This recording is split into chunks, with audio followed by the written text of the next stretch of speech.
Hello, everyone. Thank you for coming, and also thank you for watching if you're watching afterwards on YouTube. It's my great pleasure to introduce to you David Puget. Thank you, George. I'm going to be presenting on reading aloud and being proud. Yes, online oral interpretation with a twist.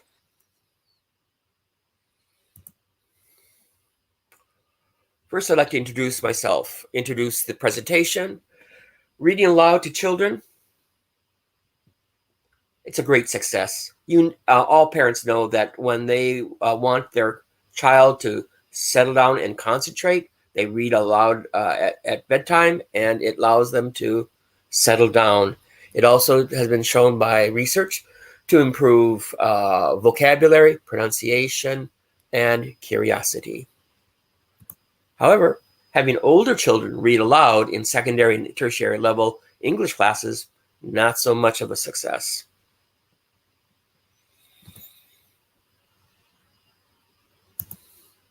Is there a way to make reading aloud valuable to older students? Yes, and it's called Living Newspaper Readers Theater. Living Newspaper Readers Theater.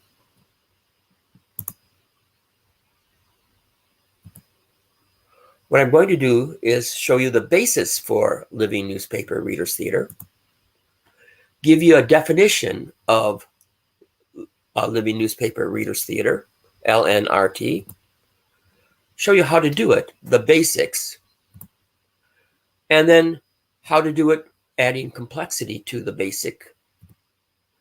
We're going to talk a little bit about feedback and evaluation. Then we're going to have, I hope, about 10 to 15 minutes on reflection by the audience and conclusion. Altogether, there'll be 25 slides, and we're already on slide 4. Now, what is my goal as a teacher? I've been a teacher for about 40 years, and 4 years in American high school, 4 years in a Japanese junior high school, and then about 32 years at the university level. My goal always as a teacher has been that the students learn rather than they study. And especially for me, they show what they learn through performance. Why? Why do I think that? Well, I think it because on an experiential level, I've experienced that. That's how I learn, and I've used that in my teaching, and students seem to learn that way. And that's enough for myself. But when I'm trying to convince other people why they should do this, here's the basis. In 1995, and of course this basis I found later when I was investigating why does this work. Two authors, Newman and Weilige, in 1995, they wrote a book, and it was called Successful School Restructuring, a report to the public and educators by the Center on Organization and Restructuring of Schools. And when they talk about organizing and restructuring of schools, what they're talking about is taking the schools as they were and changing them from somewhat failing schools to highly successful schools. And they define highly successful schools as schools where students actually show that they've learned. Their book synthesizes 5 years of research conducted by the Center on Organization and Restructuring of Schools, CORS, at the University of Wisconsin-Madison.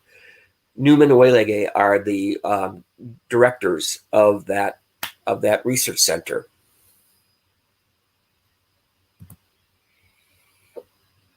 Here's the research.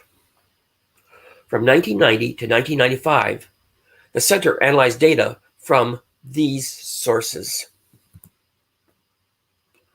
The school restructuring study, which is an examination of 24 significantly restructured schools. Remember, these are schools that said that they were in trouble. They wanted the trouble to be resolved, to be fixed, and then they did measures to restructure their school so that it would lead to successful learning. And number 2, the National Education Longitudinal Study of 1988. And this was a nationally representative sample of over 10,000 students from grades 8 through 12. So 8 through 12 this is the U.S. 8 to 12 is basically junior high school, second year, third year, and high school first, second, and third year. And the study of Chicago school reform, which is a survey, and the data was from 8,000 teachers and principals in 400 elementary and 40 high schools from 1990 to 1994. And the longitudinal study of school restructuring, a 4-year case studies of 8 schools. So we're looking at extensive study, extensive research, 24 schools, 10,000 students from grades 8 through 12, 8,000 teachers and principals in 400 elementary and 40 high schools. And then in addition, they looked at 8 schools in a case study over 4 years. So we're having, so there's an extensive amount of research. And rather than tell you all the things that they found, I'll just go to the one conclusion that relates to this presentation, and that is their conclusion was that academic achievement can be judged satisfactory only if students are required to express the results of their disciplined inquiry in written discussions, papers, in symbolic discussions, art, music, dance, etc., and oral discourse, discussion, by making things, and in performances for audiences. When I read this and I looked at their data, I thought, oh, this is the rationale that should convince people more than just my word.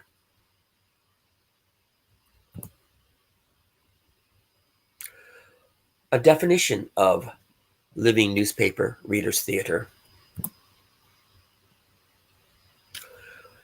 Living newspaper readers' theater, my suggestion for making reading aloud successful for secondary and tertiary level students is a reading aloud performance of a script that has been stitched together by selecting topically related news articles. In other words, Living Newspaper Readers Theater, LNRT, it originated as Living Newspaper Theater, and it merged with Readers Theater. Or I should say, I merged it with Readers Theater. It takes contemporary news and information, it mashes it together, and performs it for an audience by reading aloud. It's done on a bare stage. There's no set. The performers hold the script in the hand, as in Readers Theater, and we'll go through that in just a few minutes. And multimedia, music, photos, video, props, is used to create mood for effect. And the scripts can be written by the teacher or by the students. Now, in almost all cases, except for a few, the scripts were written by myself as a teacher. And in a few examples, especially when I've done this as a workshop at a long workshop in at conferences, we've had the participants write the scripts. And you'll see some examples of that. First of all, let me give you a short history of living newspaper theater. The Soviet Union in the 1920s, they gave performances of the news in public places to make the news accessible to the masses, which were not always literate, and to pass on revolutionary propaganda. In the US, later on in 1935 to 39, during the Great Depression, there was a program called the Works Progress Administration Employment Program. And Living Newspaper was part of the federal theater project of that Works Progress Administration program. It employed unemployed media workers, both newspaper, stage, and movie, to create theater projects that were performed. However, during this time, it was considered communist propaganda and it was ended. But in the 1970s, it was taken up again by Augustus Boal, a Brazilian educator, in his book, Theater of the Oppressed. Boal, this is a quote, Boal saw theater as a way of educating and empowering deprived and underrepresented people. And through his work, he wanted his spectators, the audience members actively involved in the performance, to examine their oppressions and try to make changes to their present situations.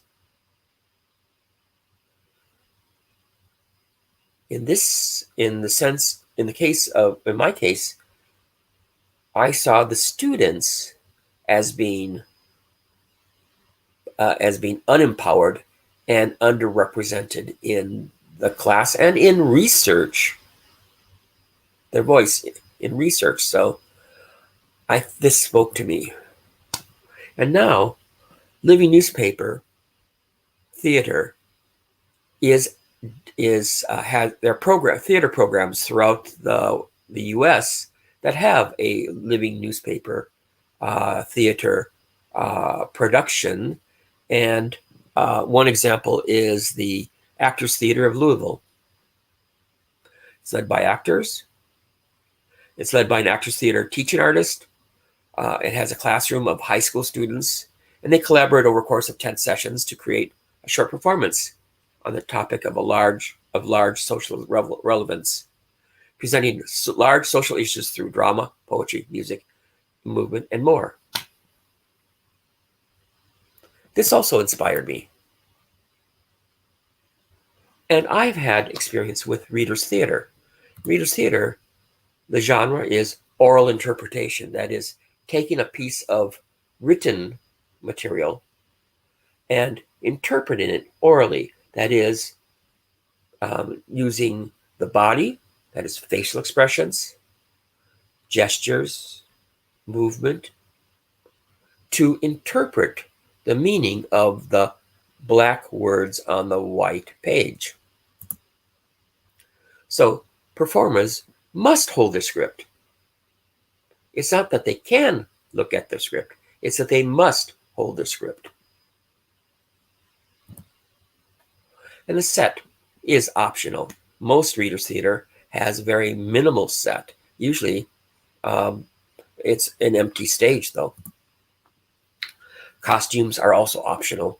Many of the Reader's Theater that I've experienced, the performers wore white t-shirts, blue jeans, and so costumes are optional. But here's an important thing. Interaction. The performers face and interact with the audience. That is, the performers are facing the audience. They interact with the audience.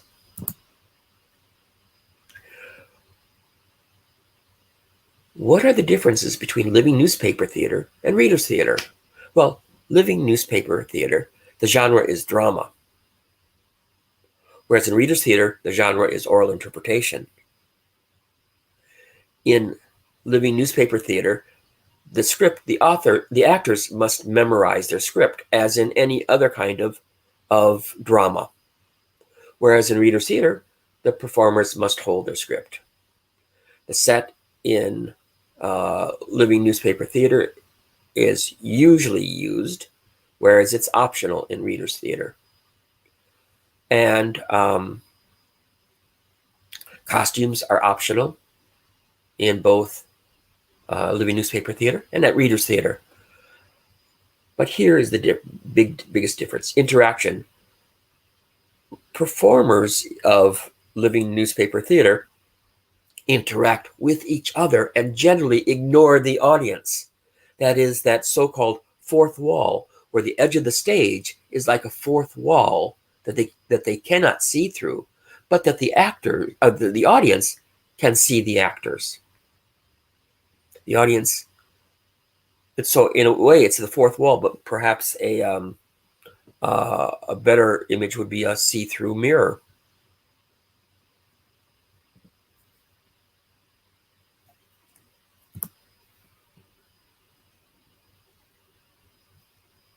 So when you look at the differences between living newspaper theater and living newspaper theater and Reader's Theater, that's both introduce news, but the purposes are different. Living newspaper theater purpose is to inform and or to persuade audience to a point of view. But living newspaper Reader's Theater is to practice writing, speaking or speaking in a foreign language.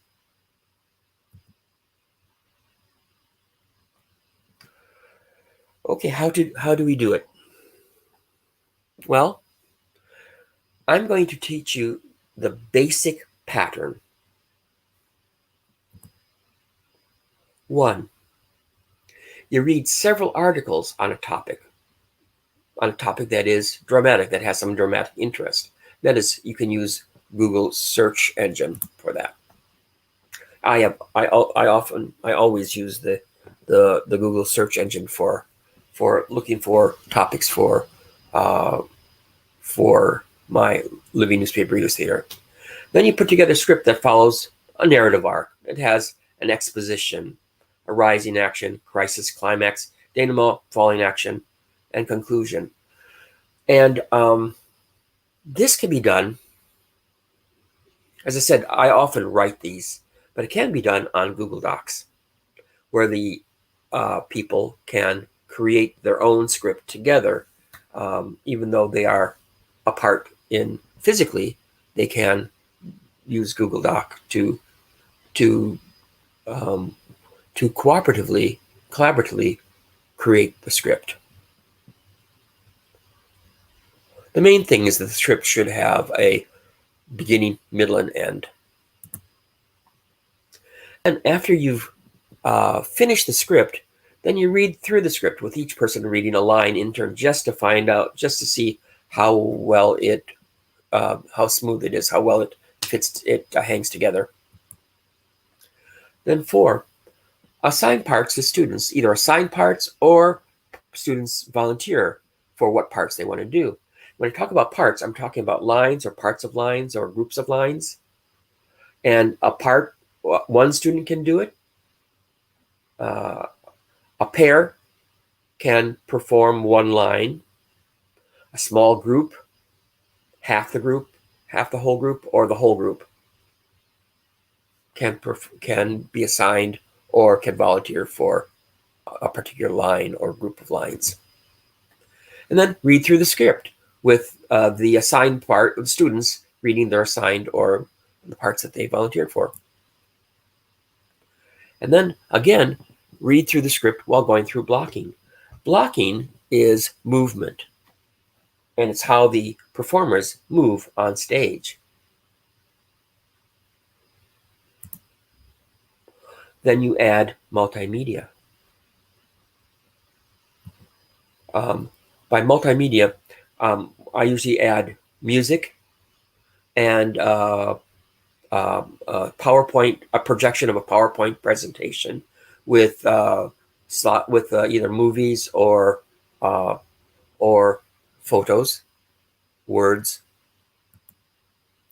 and you practice the piece several times until it's smooth. Then you perform the piece. Well, in 2019, when I taught this as a course, they performed it live. 2020, they performed through Zoom, which was the app that was used by the school. So, and then evaluate, and we evaluated through a Google form for self-evaluation and through sheets. And George will talk about that in a few more slides. After a few more slides.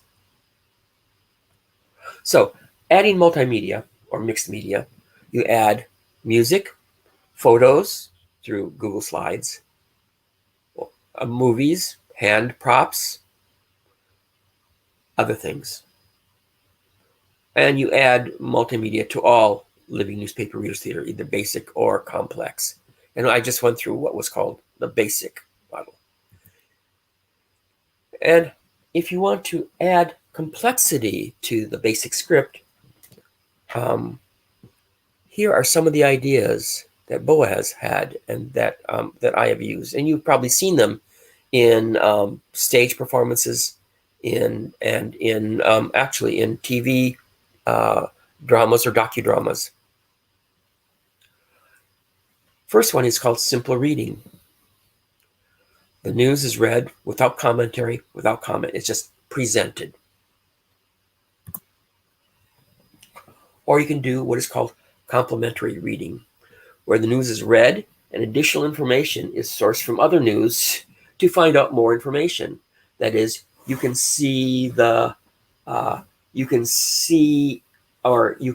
in this case, you would have readings that would be one, for example, one reading would be from like CNN.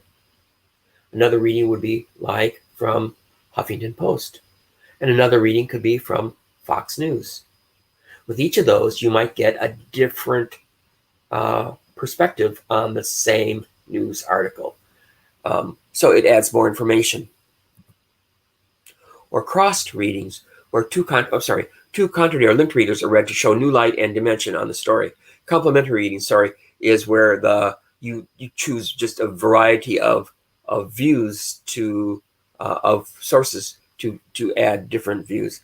Cross readings is you add contradictory views. And rhythmical reading. Number 4, rhythmical reading. The news item is filtered and read or sung with a rhythm as a classical commentary. And parallel action. The news is read and parallel actions are mimed to show the reported event. That is, while the news is read, in the background, the performers are doing a mime to tell the story that is being read to you. Improvisation. The news is improvised on stage, and the audience can participate by making suggestions or replaying the action. This is really, really difficult, and especially it's difficult for everybody, but especially difficult for young students, students in university or high school. It can be done, but it's difficult. And 7, historical reading, where the news is read along with facts showing a similar event in history. So if you're talking about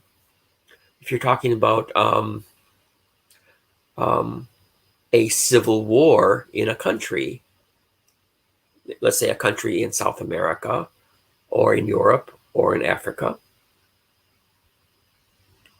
and you can also read along with it facts from the American Civil War. So read along with facts showing a similar event in history. Oh, sorry. One very effective one was a performance of the story of the assassination of Abraham Lincoln, and alongside of it was the similarities between that assassination and the assassination of John F. Kennedy. So that's a historical reading. Number 8, reinforcement. The news is read or sung with the aid of reinforcing materials such as audiovisuals, jingles, advertising, or publicity materials.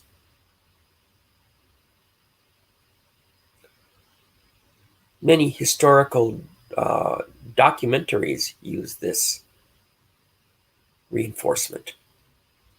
And 9, concretion of the abstract. That is, as the news is read, terms showing the concepts that encompass the work are shown, such as torture, hunger, unemployment, and either real or symbolic imagery is shown in the back on the screen for emotional impact. The text out of context.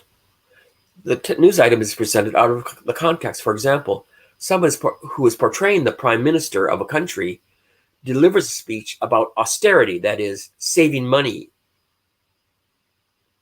and cutting essential services while devouring a huge dinner. So that's text out of context. 11, insertion into the actual context. The news is read in the real context in which the problem occurs. For example, a story about war is presented in a battlefield.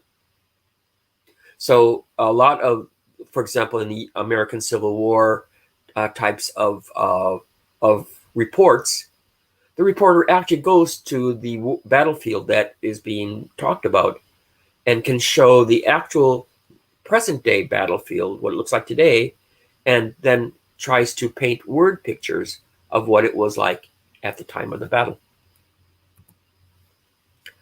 And number 12, integration or field interview. This news is presented as an interview, with the subject being interviewed by a host or cross-examiner. This allows for hot seating and dynamic investigation with the audience. Basically what you're saying is, while you are reading the story, you can then, a person can be like a TV interviewer, and the subject that is the subject of the presentation is interviewed and say, well, how did you feel when you said that or when that happened? And what do you think you're going to do next? All of these were defined and described by Boal in the book by Mayer. So, how to do it? Adding complexity to basic script through simple reading, complementary reading, cross-reading, rhythmical reading, parallel action, improvisation, historical reading, reinforcement, concretion of the abstract, text out of context, insertion into the actual context, integration, or field interview.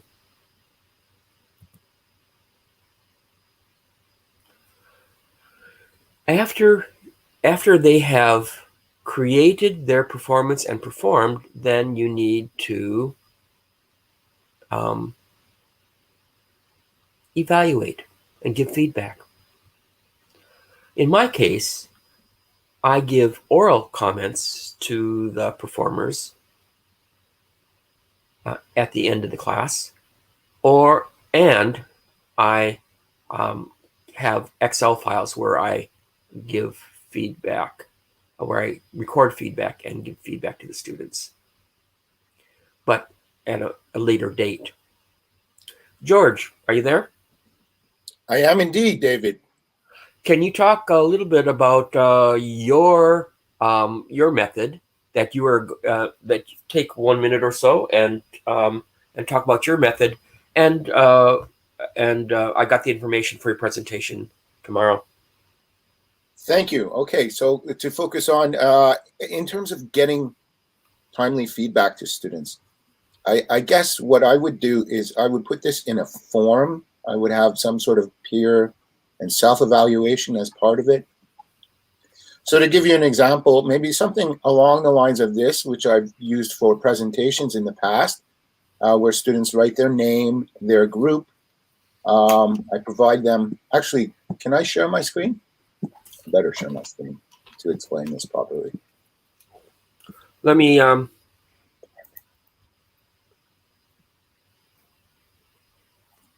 Okay, pardon me.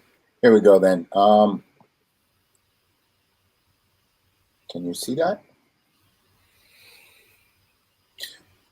Pardon me. second here, George. Yep. There it is. Wonderful. Okay, so I'll use something like this. This has been for a presentation, but I think it could readily be adapted for living newspaper theater as well. So yeah, asking students to write their name, their group, give them examples of scoring according to your class, and then ask members within each group to score. Actually, ask the entire class to score, but maybe ask members within a particular group, because they know better than anyone else who's really working hard to get something done and who perhaps might look really good, but is not altogether perhaps contributing as much as they could. So I ask, yeah, overall, the whole class to grade, and then also the group members to grade each other according to their efforts. And so that's one way to do it. Another way might be something along, it's quite similar, where people they get a scoring example, they write their name, the room they're in. This is something that was done with online education. And then a holistic, basically just a grade on 10 and comments. As David was saying, this process should not be just a speaking thing. It should be a reading, writing, speaking, listening, all of that. So those shake out to look something along the lines of this. When it's from a form to a sheet, you get something like this. And it's easy enough just to copy that and send it to students so that they can see it really quickly. Alternatively, you can use a sheet with different criteria, a different sort of rubric. And if you're using a secret name, you could just post it straight up like this for your students. So I'll be talking a little bit more about that tomorrow. For now, though, we'll get back to David. I'll stop my share. And thank you, David. You're welcome. And let's see here. I want to share my screen again.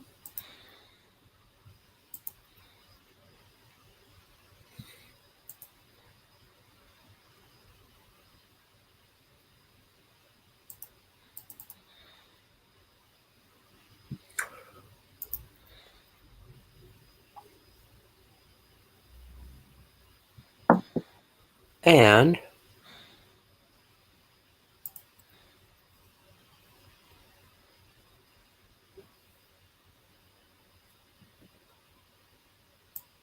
Yeah, David, you're not in your presentation. It's the Facebook tab.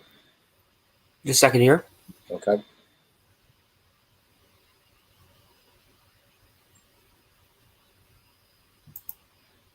Try it again.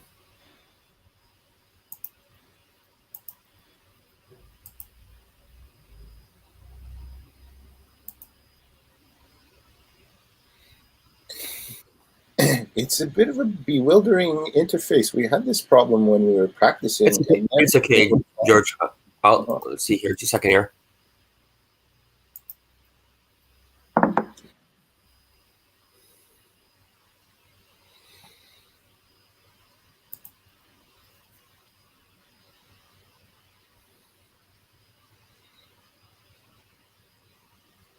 Okay.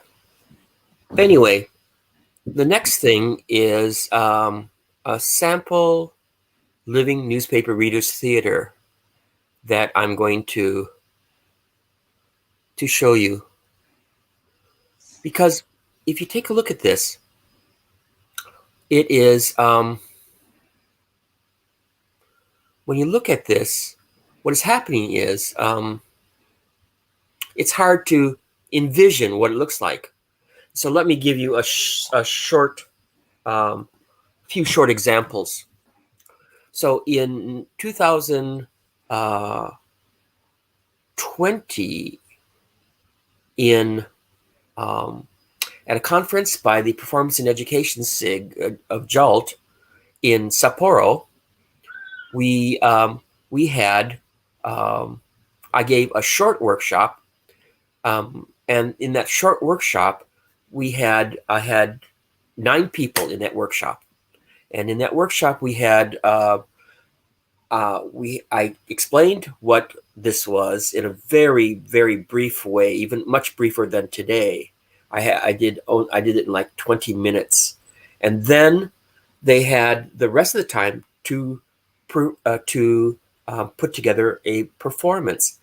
And what I had done is I put on a large sheet of paper, A3 piece of paper, I put information sources about love at Valentine's Day, because this was February. It was the middle of February, so it was topical, but it was just a whole lot of different kinds of sources. So basic encyclopedia information about love from Wikipedia, and also from Wikipedia was a list of words related to love, and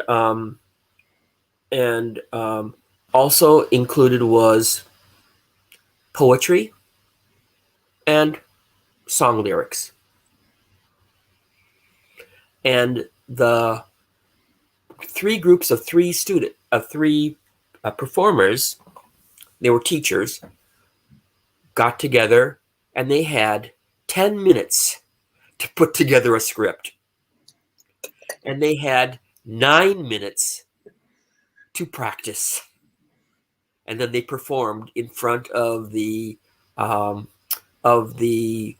Hokkaido JALT chapter annual meeting that they had. So that is what happens. Let's see here if this will work. So tell me what I'm doing wrong here, okay? But I'll give it a try right now. And it is...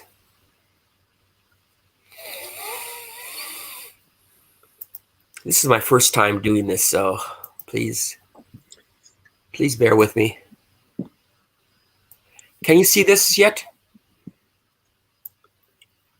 Yes. Can you see Vivian? Yes. Okay, let me take it back and put some... Set of hormones released.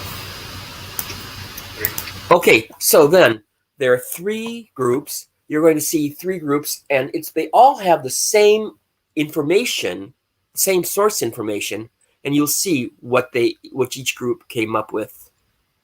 Okay.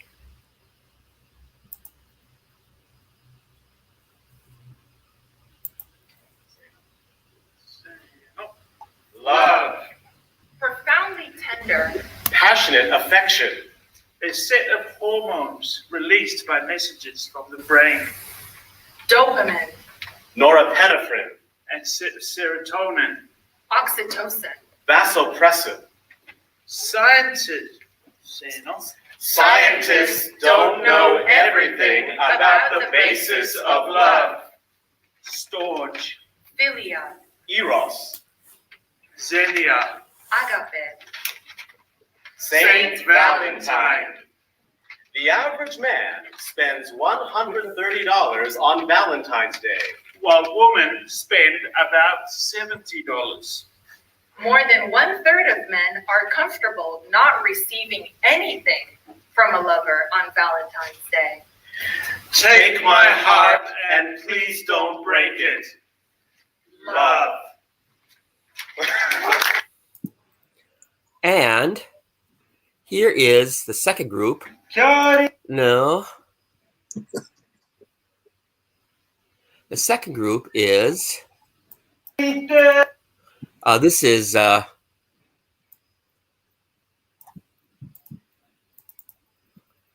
sorry.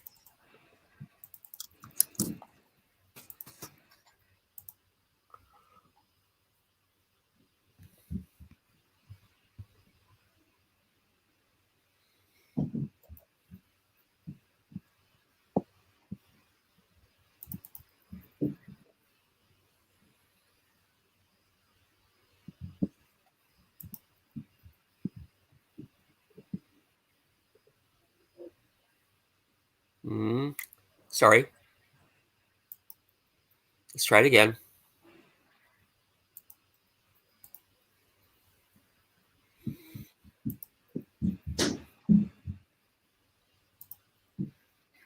Okay, so we are Three clueless guys. talking about love. And our title is Crazy Thing for a Workshop. While scientists don't know everything about the basis of love, they do know quite a lot about it. What they know is that much of love can be explained by chemistry. When you were young in love, you could feel your heart beating so hard and fast, it made sense for people to think that love came from the heart. One of the things scientists found was that love came from the brain, and the brain sends messages all throughout the body to make it go crazy. But what is love?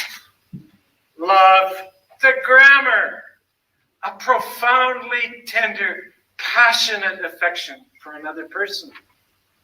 As a verb, is an object, as in loved or loving, to have love or affection for. A verb used without object, to have love or affection for another person, to be in love. But what is love? Love is all that I can give to you. Love is more than just a game for two. Two in love can make it. Take my heart, and please don't break it. Love was made for me and you. But what is love? Valentine's Day, also called Saint Valentine's Day or the Feast of Saint Valentine, is celebrated annually on February 14. Originating as a Western Christian feast day honoring one or two early saints named Valentinus. Valentine's Day is recognized as a significant cultural, religious, and commercial celebration of romance and romantic love in many regions around the world. But what is love? Teachers receive the most Valentine's Day cards, followed by kids, mothers, wives, and girlfriends. More than 1/3 of men are comfortable not receiving anything from a lover on Valentine's Day. So the question is, what is love? And this is the third performance. Okay, so we are Three clueless guys. and of our performance is a collage of St. Valentine's Day. Valentine's Day, also called Saint Valentine's Day or the Feast of Saint Valentine, is celebrated annually on February 14th. Originating as a Western Christian feast day honoring one or two early saints named Valentinus, Valentine's Day is recognized as a significant cultural, religious, and commercial celebration of romance and romantic love in many regions around the world.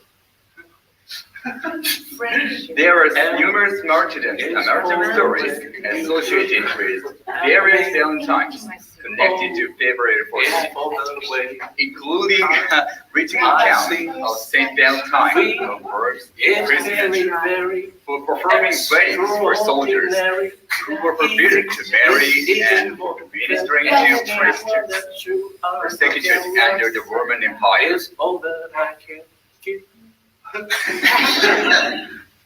Platonic love, puppy love, romance, self-love,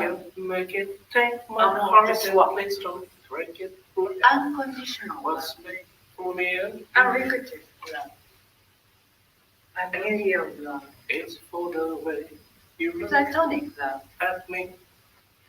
romantic love, yes, love, I see divine love, is very, very empty love, extraordinary. compassionate love, It's even more than consummate love, that you are to tell. infatuated love, It's all that I can self-love, give to you.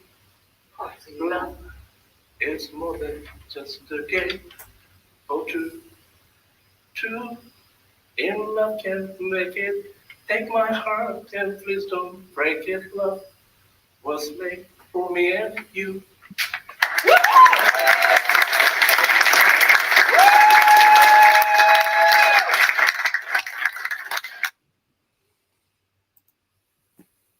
Okay.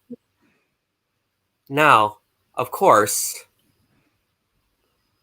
um, of course,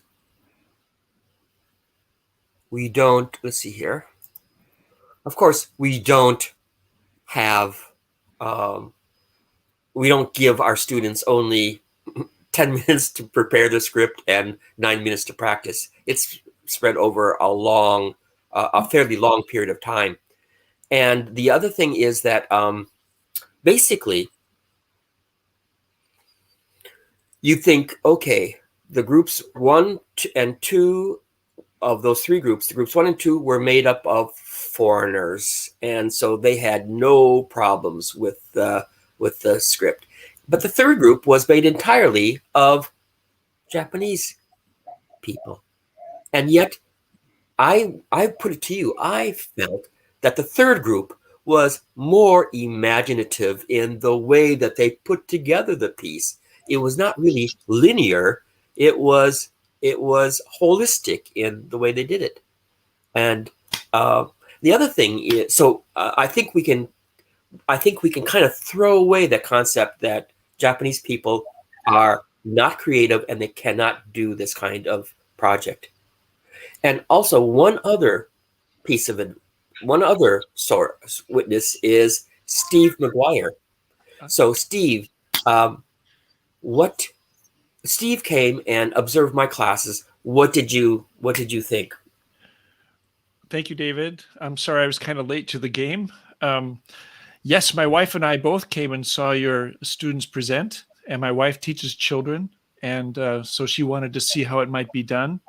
And I should also add that I'm really interested in cooperative learning and how groups work together. And that's what I really saw. I saw a lot of group support and students taking roles and supporting each other.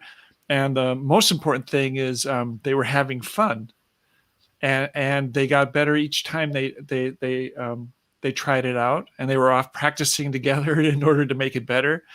And the other thing I saw was that I wanted to say is it looks kind of easy when you see the performances. They're really like the last 3 that we saw, but the setup behind that you don't see one of the lines in cooperative learning is the guide on the side and not the sage on the stage. And I think you saw a lot of David as a guide on the side, and the students taking control and making sure they stayed on task, and they did it. And it's really fun to see, and they're being creative and enjoying it and using English. So I guess I really would like to try it, but I think it's harder to set up than it looks. But Yeah. once the students buy into it and they've had some practice, teachers can do it. Like that last group was simply amazing. The Japanese group, just creative and singing and speaking at the same time. I don't know if I could do that with more than an hour, 2 hours. So yeah, very fun, and it works just as well in the classroom as we saw in the video. The other thing, thank you, Steve. Thank you so much. I mean, I'll pay you later. Okay. Yep. The rate's going up, David. Pardon? The rate is going up. Yeah, I know, but you're worth it. Anyway, the thing that I wanted to add to that is several things. One is that the group that Steve observed was a group of engineering students. And engineering students at our institution are viewed as fairly serious students of engineering, but lackadaisical students of almost everything else, including English. And yet they did a good job. How did they do a good job? I said, what do you do when you're in engineering? You take a plan, a written plan, and you take it and you see it on paper, and then you build it so that it becomes reality. And I said, that's exactly what we're doing. We're taking the paper script and you're making it a reality. And so they got that, and they did construct. I don't know if Steve saw this so much, but they did construct it as if they were engineers constructing something. And so that was really quite interesting. The other thing is that it's I saw a lot more communication ability through use of the body and use of vocal variety. And one of the things that Steve saw, I think, when he was by himself, when he viewed, he came twice. The first time was that I said to the group leaders, they all came up to me in the group leaders, and I said, okay, now each line, you got to decide what is the most important word that you're going to emphasize. By emphasize, I say it louder, and now go communicate that to your group. And they did that, and then when they're finished with communicating and practicing, we could see what they had done, and the communication ability was much greater improved just by taking 20 seconds and saying to a group of key people, here's what you need to do. And all of a sudden it became a much greater Steve, go ahead. Do you want to say something? Oh no, I was just going to say also that you were kind of the director on the side, sitting in the chair and watching it all happen, and the students were doing all the work. But also you switched the roles around. So I noticed you had students who are really kind of quiet and shy in the group, and you made them a leader. You had one guy, David had one guy teaching karate to the students as a warm-up and building group cohesion. And he was like, well, I'm not a teacher. And he would do it, and he took it on. And the quiet students became kind of leaders, and the leaders, their role was to listen and perform. So the way you structure this can really help students learn how to be leaders and come out of their shells a little bit. So, yeah, I'll pay you a bonus for that. Well, truth is cheaper than lying, so you don't owe me very much.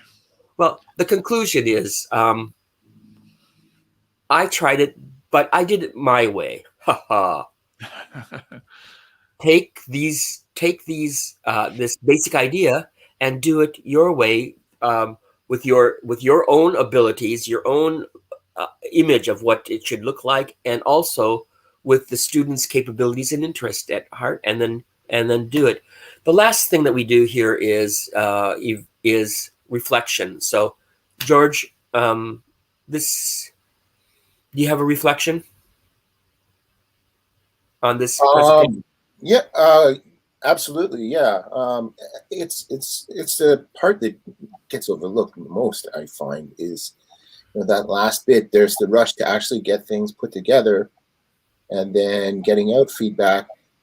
But are the students looking at that feedback, and to what extent are they using it to learn? So having some sort of protocol in place where you actually ask them to submit some evidence that they've looked at. Feedback that they've gotten about a particular performance, and that they've thought about it. So going back to what we were looking at on the feedback side of things, generally, I try to target a few grammatical mistakes that I know after 20 years of teaching at the university level, I know they're going to come up. So I try to target those and include that in my feedback, as well as number grade from teacher, number grade from students, comments from students, comments from teacher, and ask the students to look at all of that stuff. So first, look at the grammar part of it, okay? Perhaps you made 3 mistakes in terms of tense, 1 word usage mistake. Video performances, and have students look at them again. So that's something that we can do in a cloud environment. It's a lot easier to do. I have shared drives, and especially with Zoom, I mean, it's so simple to video something and then just to upload it to a shared drive where students can look at it after. So, sorry, yeah. We've spoken about paddles and whatnot. David has them, I have them, and providing visual cues of when people are making mistakes, or, yeah. But yeah, then finally, just having students put all of that together in a reflection and submitting that as the last step in the learning process. This is the part that I am weak on, and I have to go to my senpai about this. And this senpai is George McLean, and he's giving his presentation on feedback on cloud feedback tomorrow at 1 p.m. here in this. Yes. Nope, just 1 p.m. I'm giving the time, 1 p.m. Yes, 1 p.m. Japan time. Actually, a lot of it has to do with gradebook, though, as well. So taking that feedback and plugging it into a gradebook. Yep. So see that. And Steve, if you have any other reactions or reflections, please say it now. And then how should I get the reflections from anybody in the audience?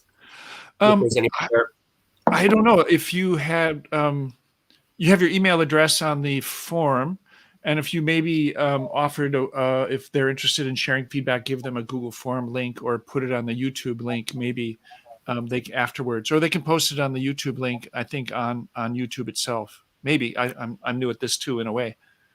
But my reflection is just to add what George said about feedback. A lot of the feedback is circular as you're going along. As they're performing, they're getting feedback from you and feedback from each other. But I really like what George said about feedback. A lot of the feedback is circular as you're going along. As they're performing, they're getting feedback from you and feedback from each other. But I really like what George said about feedback. A lot of the feedback is circular as you're going along. I don't know why I'm getting feedback on my feedback, but yeah. And then I like the idea of reflecting afterwards, having them look at their performance and think about what they were working on and think about what they can do better next time. But yeah, it's just a wonderful overall package. So thank you very much for sharing it, David. Thank you for providing the stage for this. Now, the other thing is I see students gain much more confidence in their English communication. They are proud of their reading aloud, and I'm sorry I don't use a Google, but I use on the advice of one other of my senpais, a Steve McGuire, said, "Why don't you use Flipgrid?" And I said, "Oh yeah, okay." So I do use Flipgrid for to share the videos of the performances. Cool. I think that is it. I decided not to go back to the PowerPoint presentation, but because this is my first time presenting here, and I don't want to waste time. However, I do want to say that that the organizers really helped a lot. Both George and I are new at this platform, and we needed a lot of help. Steve helped a lot, and we say thank you to Steve and to Nate, and thank you everybody. Our time is up, and then I guess I just click and broadcast. Is that right, Steve? Yep. Bye, everyone. Bye. Thank you.